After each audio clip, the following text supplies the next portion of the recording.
we now turn our attention to boxing and the upcoming heavyweight IBF world title fight coming up on the 22nd of February 2025. Daniel Dubois versus Joseph Parker. There's been a lot of anticipation for this fight. Both fighters in great form. Daniel Dubois coming off that big win over Anthony Joshua, winning by stoppage. He was very aggressive in the fight, seemed to fancy it, and eventually got the job done, dropping AJ on a number of occasions. AJ did catch him with a big shot before Dubois landed a conclusive blow, and Dubois took the shot and came on and got the job done. It was a very impressive win, very entertaining. Joseph Parker, his last two fights, he came through with a points win over Deontay Wilder, and he came through with a win over Zhilei Zhang. I think Parker was down in the fight, managed to come up off the canvas, and using his stamina, using his experience, using his footwork, he was able to get the job done. Zhang, in his 40s now, obviously hasn't got the best gas tank in the business. He's a dangerous fighter. That left hand, which dealt with Joe Joyce on 2 occasions, he's a very dangerous fighter, but his probably endurance and fitness wasn't as good as that of Parker, and that was seen in the result. Parker was able to come through and get the victory. If we look at the odds of this fight, we've got a favourite, Daniel Dubois, 4-9. We've got the draw, 25-1. Joseph Parker is the outsider at 2-1. So the bookies obviously think that Daniel Dubois is the resounding favourite, 4-9. The odds are quite tight. It doesn't look like they're giving much away there. They think Dubois is the one that's going to win the fight, hence the short odds. Parker 2-1. They haven't gone mad with Parker's odds either, so it shows that the bookies think it'll be fairly close.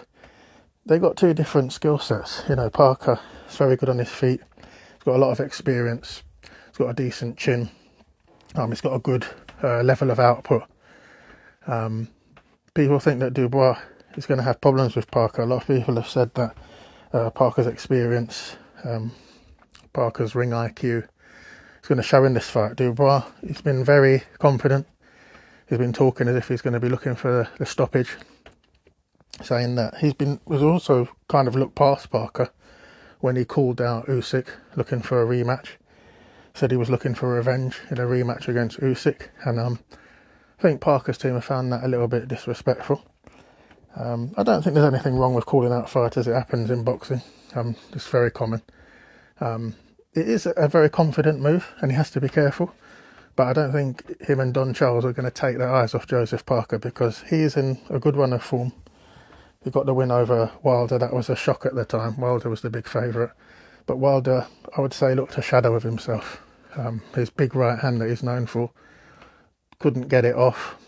He looked very sort of slim in the fight. His legs were very slim. And he just didn't perform anywhere near the Deontay Wilder that fought those 3 fights against Tyson Fury. He didn't look anything like the Wilder of old. But Parker came in. He did a lot of ducking in that fight to evade Wilder's work. Shouldn't miss that out. It wasn't just that Wilder couldn't get his shots off, it's that Parker was very evasive, very thoughtful, very skillful, and he worked to his advantages. And Wilder just couldn't manage. He couldn't get his shots off, and that was that. He won on points. And then he's recently beat Zhang too. Zhang's very dangerous. I don't think anyone's queuing up to fight Zhang after what he did to Joe Joyce on 2 occasions. But he's in his 40s. We know that his endurance isn't the best. But Parker still did what was necessary, coming off the canvas and getting the win. Dubois' form line, he's beaten Jarrell Miller on points in a very tough fight. Both fighters incurred damage in that fight, but Dubois showed strength and resilience to come through. He's got that win over Hrgovic, which, again, both fighters took a lot of punishment. And he stopped Hrgovic, which at the time was very impressive. That was a very exceptional win, and then that stood him in good stead for the AJ fight, where he's come in as the underdog and he's got the job done. It was a bit of a shock win. I wouldn't say shock, but he wasn't the favourite. Joshua was expected to win that fight, and Dubois dealt with him conclusively. There's not much in the odds. I personally favour Dubois. I think Dubois is the younger man. He's 27 years old. He started early in the game. He's only in his sort of early 30s. I don't know exactly how old he is, but it's not more than, 33 possibly, that sort of age age group. And but I just think Dubois is coming into the peak of his career. He had some problems when he lost to Joe Joyce. He had problems against Kevin Lerena, but he's come through them. The big wins over Miller, the big wins over Hergovic are given confidence. And now dropping AJ, sort of the cash king, of the heavyweight division. I mean, that was pretty impressive. And he just talks a good game now, and he fancies it. I hope he hasn't overlooked Parker. I've seen at the head-to-heads they've had. Dubois pretty much just talked about how looking forward to the fight, ready to fight. Parker's reminded him, and Andy Lee reminded Dubois to not take Parker lightly at all, and if they do, he'll pay for it. But yeah, I think the bookies' odds tell the story. Dubois short 4-9. I think Dubois by stoppage is even money, and I looked at that. I thought it would be a bit higher. I mean, they've kind of made it sound like it's a foregone conclusion that Dubois will win the fight. Even money, there's not much in that. 4-9, there's not much in that. But then the interesting thing is they haven't gone wild with Parker's price. They've kept his price at 2-1. It's not a 7-2, it's not a 4-1. I mean, that's the sort of price I'd be hoping for. If I was going to go for a value bet, I would hope to get Parker at a 7-2 or a 3-1. Not happening. It's down at 2-1. I think Parker on points is 4-1. I mean, that's quite an interesting price. I think if you favour Parker, that might be worth looking at. That's a fairly decent price. If you think Parker's footwork and his ring IQ is going to give Dubois problems, and you think Parker's going to win, him on points sounds like a decent punt.